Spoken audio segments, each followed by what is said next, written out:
सोचो तुम्हें online roast किया जा रहा है लेकिन किसी और के काम के लिए, सिर्फ इसीलिए क्योंकि उन्होंने तुम्हारा चेहरा यूज किया। एग्जैक्टली यही हुआ नटालिया के साथ 2015 में। नटालिया रशिया में अपने हस्बैंड के साथ रहती थी। उसकी लाइफ काफी सिंपल थी, लेकिन उसकी सबसे बड़ी गलती थी एक सोशल मीडिया प्लेटफॉर्म का यूज करना जिसका नाम था वीके, जो बेसिकली रशिया का फेसबुक जैसा प्लेटफॉर्म था। वो बस अपनी नॉर्मल लाइफ की पिक्स पोस्ट करती थी, like dinner with husband, selfies, daily life stuff. लेकिन उसे क्या पता था कि एक ट्रोलर उसकी प्रोफाइल देख रहा था और वो उसकी जिंदगी चुरा लेने वाला था। उस ट्रोलर ने नटालिया की हंड्रेड्स ऑफ फोटो डाउनलोड कर ली। फिर उसने एक फेक ट्विटर अकाउंट भी बनाया जिसका नाम उसने रखा उमा कॉम्पटन। उस अकाउंट में चेहरा सेम था लेकिन नाम और आइडेंटिटी अलग थी। उसके अकाउंट के बायो में लिखा हुआ था proud Christian mother of 3, suicide survivor, anti bullying advocate. मतलब सब कुछ दिखावा था, लेकिन जो ट्वीट्स वो अकाउंट करा करता था वो बिल्कुल अपोजिट थे। अकाउंट बनाने के कुछ टाइम बाद ही उमा ने, मेरा मतलब है उस फेक अकाउंट ने, ट्वीट करना स्टार्ट कर दिया और धीरे धीरे वो वायरल होने लगा। ट्वीट्स काफी कंट्रोवर्शियल और वल्गर थे। एक ट्वीट में उसने अपने बेडरूम स्किल्स के बारे में ब्रैग करा और दूसरे में वो हिंट दे रही थी उसके रोमांटिक रिलेशन अपने ब्रदर के साथ। और याद रखना ये सब ट्वीट्स नटालिया के असली चेहरे के साथ हो रहे थे। लोग समझ रहे थे कि ये बोल्ड और कंट्रोवर्शियल वुमेन कोई और नहीं बल्कि नटालिया ही है, क्योंकि फेस वही था।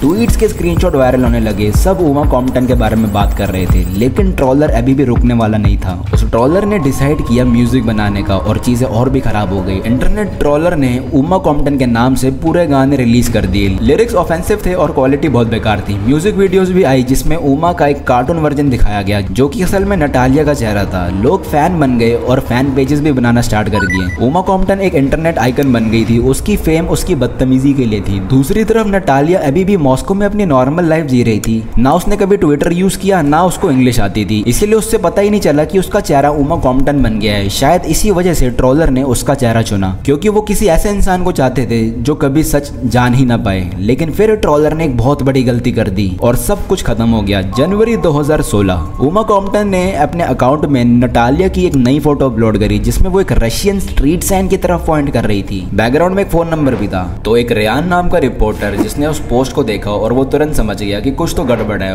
उमा हमेशा ट्वीट करती थी कि वो अमेरिका में रहती है, तो फिर स्ट्रीट साइन रशियन में क्यों था? रेयान ने फोन नंबर सर्च किया और वो नंबर ले गया नटालिया के विकी पेज पे, यानी कि रशिया का फेसबुक जैसा प्लेटफॉर्म। वहाँ उसी एग्जैक्ट फोटोज का यूज हो रहा था जो उमा कॉम्पटन के अकाउंट पे थी, लेकिन प्रोफाइल किसी और इंसान ने बना रखी थी। रेयान ने नटालिया और उसके हस्बैंड से कांटेक्ट किया और जब उन्हें उमा कॉम्पटन के बारे में बताया गया तो वो शॉक हो गए। रेयान ने डिसाइड किया कि सच सबके सामने लाना चाहिए। रेयान ने अपनी रिसर्च के बारे में इंटरनेट पर भी बताया और फाइनली पूरी दुनिया को पता लग गया उमा कॉम्पटन असल में कोई भी नहीं थी। वो बस एक इंटरनेट ट्रोलर था जो चोरी की हुई फोटोज से उसका मजाक बना रहा था। ट्विटर ने उमा कॉम्पटन के अकाउंट को बैन कर दिया, लेकिन तब तक नुकसान हो चुका था। ट्वीट्स के स्क्रीनशॉट ऑलरेडी वायरल हो चुके थे, गाने डाउनलोड होकर रीपोस्ट करे जा रहे थे और नटालिया का चेहरा उन घटिया और डिस्कस्टिंग कंटेंट से जुड़ गया था। अब वो अमेरिका भी नहीं आ सकती थी, क्योंकि अगर आई तो लोग उसे दुनिया की सबसे घटिया इंसान समझेंगे। नटालिया का चेहरा चोरी हो चुका था और उसको पता भी नहीं चला था। लेकिन सबसे डरावनी बात तो ये है कि ये किसी के साथ भी हो सकता है, क्योंकि तुम्हारा पर्सनल इन्फॉर्मेशन ऑलरेडी इंटरनेट पे घूम रहा है और ये सिर्फ किसी ट्रोलर की वजह से नहीं बल्कि डेटा ब्रोकर्स की वजह से होता है। वो तुम्हारा प्राइवेट डेटा बिना तुम्हारी परमिशन के सेल कर देते हैं। ना वो स्कैमर्स को रोकते हैं ना स्टॉकर्स को, क्योंकि उन्हें इससे हर साल बिलियंस ऑफ डॉलर मिलते हैं। और सबसे शॉकिंग बात ये है कि ये कंप्लीटली लीगल है। Number 2, Caitlin Upton. कैटलिन सोच रही थी कि वो एक ब्यूटी क्वीन बनने वाली है, लेकिन उसकी लाइफ बन गई इंटरनेट ट्रोलर का टारगेट। साल 2006 में कैटलिन बनी मिस टीन साउथ कैरोलिना और अब नेशनल लेवल पे जाने का वक्त आ गया था। मिस टीन यूएसए में 51 कंटेस्टेंट पूरे अमेरिका से आए थे। मिलियंस ऑफ लोग टीवी पे ये सब लाइव देख रहे थे। कैटलिन टॉप 5 रैंक तक पहुंच गई और फिर जजेस ने क्वेश्चन पूछना स्टार्ट कर दिए। Recent polls have shown a fifth of Americans can't locate the US on a world map. Why do you think this is? तो कैटलिन से एक क्वेश्चन पूछा गया जो कि एजुकेशन और जियोग्राफी से रिलेटेड था, लेकिन शायद कैटलिन थोड़ी नर्वस थी क्योंकि जो जवाब उसने दिया वो एकदम ही इलॉजिकल और अनएक्सपेक्टेड था। Because some people out there in our nation don't have maps, and I believe that our education, like such as in South Africa and the Iraq, everywhere like such as, पूरा का पूरा hall चुप हो गया और host भी freeze हो गया। वो चाह के भी उसकी मदद नहीं कर सकते थे। As a host, They specifically tell me that you're not allowed to say anything or help the contestant. Caitlin पहली कंटेस्टेंट नहीं थी जो स्टेज पे कंफ्यूज हो गई थी, लेकिन इंटरनेट ट्रोलर्स ने उसको माफ नहीं करा। किसी ने उसका एम्बैरेसिंग क्लिप अपलोड कर दिया और वो वायरल हो गया। मिलियंस ऑफ व्यूज यूट्यूब और रेडिट पर आए, बहुत से कमेंट्स आने लग गए और एक कमेंट में ये लिखा हुआ था, this is what having a brain fart look like. Memes, parody videos सब बनने लगा। एक वीडियो में कार्टून कैरेक्टर्स को उसके ब्रेन में नाचता हुआ दिखाया गया। I personally believe that US Americans are unable to do so because ये ऑनलाइन मजाक उसकी रियल लाइफ तक आ गया। एक दिन उसकी फैमिली को एक लेटर मिला जिसमें लिखा था, you should die for your stupidity. और एक कॉलेज पार्टी में भी कुछ लड़कों ने कैटलिन को पहचान लिया और वो उसका मजाक बनाने लग गए। कैटलिन की मेंटल हेल्थ खराब हो रही थी धीरे धीरे। वो पब्लिक जगहों पे सेफ फील नहीं कर रही थी। कुछ बचपन के दोस्त भी थे उसके जिन्होंने उसको छोड़ दिया था शर्म के मारे। साल बीत गए और ट्रोलर्स धीरे धीरे कम हो गए और कई साल बाद कैटलिन ने फाइनली अपनी जिंदगी को आगे बढ़ाया। Number 3, Nicola Brooks. ये केस एक छोटे से काइंड जेस्चर के बारे में जो कि आग बन गया। निकोला ब्रूक्स कोई फालतू का ट्रबल ढूंढने नहीं आई थी। वो बस एक माँ थी जो अपनी बेटी के साथ काउच पे बैठ के टीवी देख रही थी, लेकिन उसने एक सिंपल सा काम करा और वो बन गया इंटरनेट ट्रोलिंग का नया निशाना। साल 2011 नवंबर में निकोला और उसकी डॉटर एक शो देख रहे थे जिसका नाम था एक्स फैक्टर। वहाँ पर एक कंटेस्टेंट था जिसका नाम था फ्रैंकी, जिसे शो से निकाल दिया गया रूल्स तोड़ने की वजह से। फ्रैंकी ऑलरेडी कंट्रोवर्शियल था और उसका एटीट्यूड वाइल्ड था और वो ब्रैग करता था इलीगल कामों के बारे में। जब फ्रैंकी को एलिमिनेट कर दिया गया, पूरे इंटरनेट ने सेलिब्रेट करा और एक हेडलाइन ने लिखा, Frankie's departure means the end of tight trouser and numerous hair and painful singing. लेकिन अब ये सिर्फ कोई मजाक नहीं था। लोग वायलेंट एंड हेटफुल कमेंट्स भी लिखने लग गए। कुछ लोग चाहते थे कि फ्रैंकी को बस से कुचल दिया जाए। कुछों ने डिस्कस्टिंग थ्रेड्स भी लिखे। हरासमेंट इतना ज्यादा बढ़ गया था कि फ्रैंकी खुद कुछ हफ्तों बाद बोलने लग गया। पहले लोग उसके बारे में कुछ नहीं जानते थे और अब जब वो सड़क पर चलता है तो लोग उसे कुछ ना कुछ बोलते हैं, उसके ऊपर चिल्लाते हैं। वो बस उसे परेशान करना चाहते हैं। निकोला ने ये सब देखा और वो शॉक्ड हो गई। So she decided to help. Nicola ने फेसबुक पर एक काइंड मैसेज लिखा फ्रैंकी को कि तुम अपने दोस्तों और परिवारों के करीब रहो फ्रैंकी, ये ऑनलाइन बुलीज किसी और को बहुत जल्द टारगेट करेंगे। बस यही कहा उसने। लेकिन ट्रोल्स ने उसे भी नहीं छोड़ा। जैसे ही उन्होंने ये देखा वो निकोला पर टूट पड़े। शुरुआत में बस यूजुअल ट्रोलिंग हुई थी, गालियां और बदनामी करने वाली। फिर ट्रोलिंग और भी एक्सट्रीम हो गई। उन्होंने निकोला के नाम और फोटोज का यूज करके फेक फेसबुक अकाउंट्स बना दिए। लेकिन वो ये सब उसकी बेइज्जती करने के लिए नहीं कर रहे थे। लोगों का मकसद था उसकी जिंदगी को बर्बाद करना। कुछ फेक अकाउंट्स ने बच्चों को मैसेज भेजना शुरू कर दिया और कुछ लोगों ने ऑफेंसिव कंटेंट पोस्ट करना स्टार्ट कर दिए। सब कुछ निकोला के नाम से।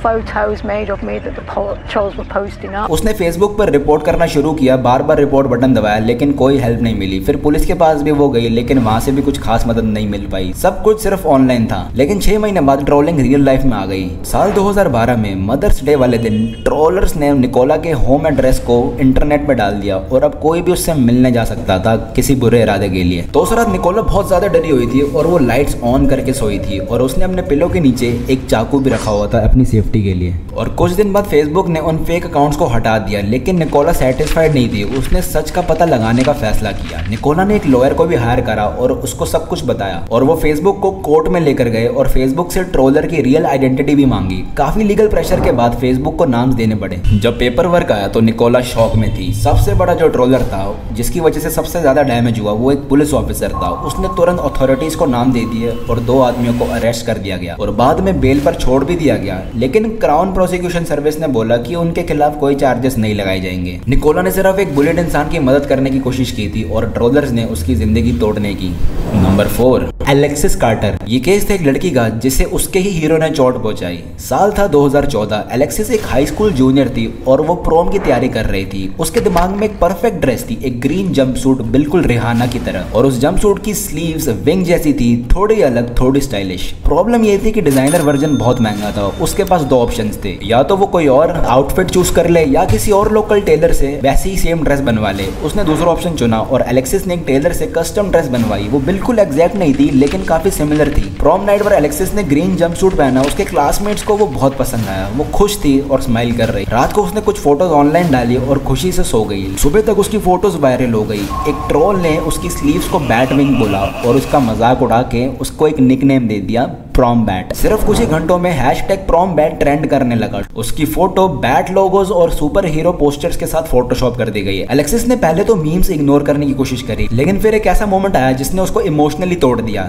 9 मई 2014 को ये मीम पहुंच गया रिहाना तक। वही रिहाना जिसका ड्रेस एलेक्सिस ने प्रॉम के लिए रिक्रिएट करने की कोशिश की थी, पर रिहाना ने उसको सपोर्ट नहीं किया। उसने खुद ही मीम को रीपोस्ट कर दिया। उसने एक फोटो पोस्ट करी जहां पर वो कंपैरिजन दिखा रही थी दोनों ड्रेस का, जहां पर एक ओरिजिनल ड्रेस थी रिहाना की और दूसरी साइड एलेक्सिस की ड्रेस थी। उस पोस्ट पे 9000 से ज्यादा रीट्वीट आए और 11000 से ज्यादा लाइक्स थे। वो टीवी पर भी दिखाया गया। एलेक्सिस का ग्रीन जंपसूट और विंग वाला लुक एक इमोजी के साथ कंपेयर किया गया वू टैंग क्लैन के लोगों से। जब एलेक्सिस ने ये सब देखा तो वो रो पड़ी। उसने कहा, I start crying at first when it went viral, but when Rihanna posted that photo it made it 10 time worse. और उस दिन उसने अपने सारे रिहाना के सीडीज ट्रैश में फेंक दिए और धीरे धीरे मीम्स रुक गए और बुलिंग भी कम हो गई। नंबर 5, नॉर्मन कोचेनोस्की, एक एंग्री जर्मन किड। ये कहानी दिखाती है कि ट्रोलर्स को कभी किसी फैक्ट की जरूरत नहीं होती, वो कुछ भी बना सकते हैं। नॉर्मन कोचेनोस्की एक टीनेजर था जर्मनी का। वो कैमरे से फनी वीडियोस को रिकॉर्ड करने का शौक रखता था। 2006 में उसने एक फिक्शनल कैरेक्टर बनाया लीपोल्ड नाम का, जो कि एक गुस्सा करने वाला गेमर था। उसने एक स्किट बनाई जिसमें लीपोल्ड एक गेम की वजह से बहुत गुस्से में आ जाता था और बहुत फ्रस्ट्रेट हो जाता था। ये बस एक जोक था उन गेमर्स पर जो गेम्स को बहुत ज्यादा सीरियसली ले लेते थे। उसने वीडियोस अपनी पर्सनल वेबसाइट पर अपलोड करी। सबको पता था कि ये स्क्रिप्टेड भी है। फिर प्रॉब्लम स्टार्ट हुई जब किसी ने उसकी वीडियो को डाउनलोड करके यूट्यूब पर किसी दूसरे टाइटल से अपलोड करा, जिसका नाम उसने रखा एंग्री जर्मन किड। लोगों को लगा कि वीडियो रियल है और कमेंट से ये लग रहा था कि नॉर्मन एक मेंटली अनस्टेबल आदमी है। लेकिन फिर जर्मन टीवी ने इस सिचुएशन को और भी ज्यादा खराब कर दिया। साल 2006 नवंबर में जर्मनी में एक ट्रैजिक स्कूल इंसिडेंट हुआ। मीडिया ने ब्लेम गेम स्टार्ट कर दी। बोला गया कि वीडियो गेम से बच्चे वायलेंट हो रहे हैं और मीडिया को नॉर्मन का वीडियो मिला और उन्होंने उस वीडियो को एक प्रूफ के रूप में यूज करा। एक टीवी डॉक्यूमेंट्री ने नॉर्मन का वीडियो दिखाया बिना ये बताए कि ये एक एक्ट था। उन्होंने बोला कि ये रियल वीडियो है और उसके पापा ने वो वीडियो सीक्रेटली रिकॉर्ड करा है। उसको लीपोल्ड ही बोला गया जैसे वो एक असली नाम हो। नॉर्मन एक अच्छा लड़का था, लेकिन अब सब उसको एक वायलेंट और एक क्रेजी इंसान समझने लग गए। इंटरनेट पे मीम्स बनने लग गए और ट्रोलर्स ने फेक सबटाइटल्स डालकर उसका मजाक बनाया। सबसे बुरा इफेक्ट स्कूल में था। हर लड़का उससे चिढ़ता था।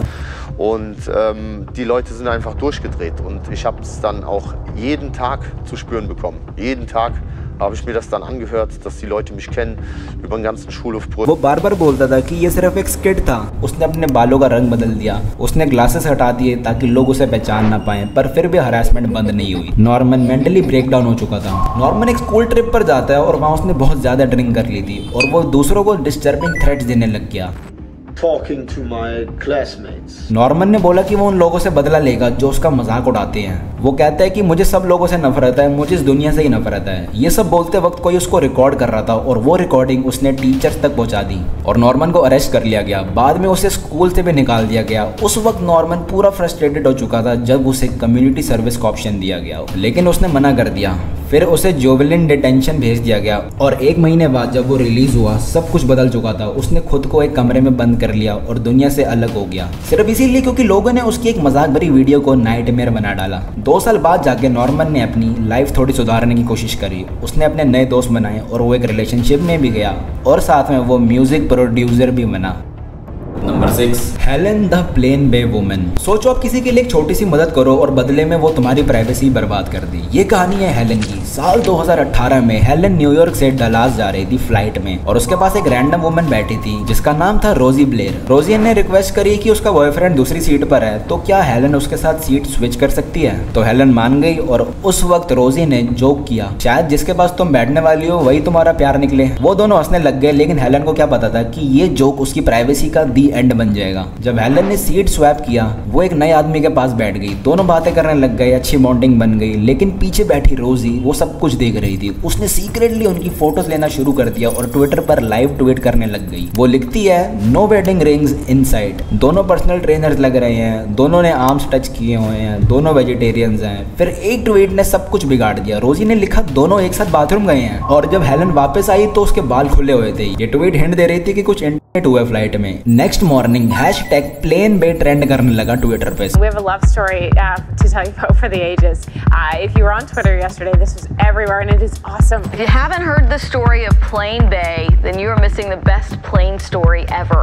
It was the best onboard entertainment they could ask for, and they made sure no one on the ground following the budding romance on social media missed any. सब मीडिया इस love story को viral कर रहे थे, लेकिन असली मुश्किल तब शुरू हुई जब इंटरनेट डिटेक्टिव ने हेलन को आइडेंटिफाई कर लिया। उसका पूरा नाम और सोशल मीडिया अकाउंट लीक हो गए। ट्रोलर्स ने उस बाथरूम वाले ट्वीट को लेके हेलन को टारगेट करना शुरू कर दिया। She was harassed after people found her social media accounts with at least a few comments indicating that she was a skank. Helen ने अपने सारे सोशल मीडिया अकाउंट डिलीट कर दिए। र्यूमर्स रुकने का नाम नहीं ले रहे थे। दूसरी तरफ रोजी को बहुत फेम मिल रहा था, बहुत फॉलोअर्स मिल रहे थे, उसको ब्रांड डील्स मिल रही थे और बहुत से इंटरव्यूज भी हो रहे थे। लेकिन एट द एंड हेलन ने एक लॉयर हायर करा और उसके जरिए उसने स्टेटमेंट दी, मेरे प्राइवेट मोमेंट को स्ट्रेंजर्स ने पब्लिकली डिस्कस करा और मुझे डॉक्स करा गया और मेरी बेइज्जती भी करी गई और मुझे हरास भी करा गया। तब जाके रोजी ने उससे माफी मांगी, लेकिन उस अपॉलॉजी का कुछ फायदा नहीं हुआ। सालों बाद भी हेलन का नाम उस इंसिडेंट से जुड़ा हुआ था, सिर्फ इसीलिए क्योंकि उसने उस अजनबी की मदद कर दी थी। Number 7, Rebecca Black. ये कहानी है रेबिका ब्लैक की, जो 2010 में सिर्फ 13 साल की थी और सिंगर बनना चाहती थी। वो एक सिंगल मदर की चाइल्ड थी जिसने उसे बहुत सपोर्ट किया था। तभी उसके किसी फ्रेंड ने बताया कंपनी के बारे में जिसका नाम था ARC म्यूजिक फैक्ट्री, जो पैसे लेके किड्स के लिए म्यूजिक वीडियो बनाती थी। लेकिन प्रॉब्लम ये थी कि उनकी कॉस्ट $4000 थी। रेबिका ने अपनी माँ से वीडियो के लिए रिक्वेस्ट करी और वो मान गई। ARC ने 2 गाने दिए, एक था सुपर वुमेन और दूसरा था फ्राइडे। रेबिका ने फ्राइडे को चूज करा। They sent me a song called It's Friday, and it was this cute little song of like waking up, going to school, and I was like, yeah, I do that. This is it. साल 2011 10 फरवरी को YouTube पर वो गाना upload कर दिया गया। पहले के 1 महीने में सिर्फ 4000 ही व्यूज आए थे, लेकिन फिर डैनियल टोश, जिन्होंने एक शो ऑर्गेनाइज करा जिसका नाम था Tosh.0, टोश ने वहाँ पे रेबिका का वीडियो रोस्ट किया। बस वहीं से सब कुछ बदल गया। Some artists work forever to get in the spotlight. Others have their mom pay a shitty producer $4,000 to make a music video for their not especially talented daughter. एक ही रात में 4000 से 70000 व्यूज हो गए और अगले ही दिन 2 लाख व्यूज हो गए। फिर उसके बाद सीधा 29 मिलियन व्यूज। हर कमेंट में उसका मजाक उड़ाया जा रहा था। Comments were starting to come a bit more, and they were definitely all making fun of me, making fun of the song. That immediately put the biggest pit in my stomach I've probably ever had. ये video YouTube का सबसे most hated video बन गया था। 2 million dislike और बस 3 lakh like. फिर trolling dangerous हो गई और रेबिका की फैमिली को थ्रेट्स आने लग गए और एक बंदे ने बोला इस वीडियो को हटा दो वरना तुम्हारी बेटी को हम जान से मार देंगे। तब उसे रियलाइज हुआ कि ये कोई मजाक नहीं रहा है। रेबिका ने वीडियो नहीं हटाया। फ्राइडे आज भी उसके YouTube चैनल पर है। बाद में कैटी पेरी और लेडी गागा जैसे सेलिब्रिटीज ने उसको सपोर्ट करा। ट्रोलर धीरे धीरे चुप हो गए जब सबको लगा कि रेबिका डिसअपीयर हो जाएगी, लेकिन फिर उसने दोबारा कमबैक करा। उसने बहुत सी एल्बम्स निकाली और अब वो डीजे भी बन चुकी थी और उसने कई टूर्स भी स्टार्ट कर दिए थे। तो अंत में मैं यही बोलूंगा कि इंटरनेट पे मजाक सिर्फ एक क्लिक होता है, लेकिन उस क्लिक की वजह से किसी की जिंदगी भी बर्बाद हो सकती है। तो कुछ भी लिखने से पहले सोचो,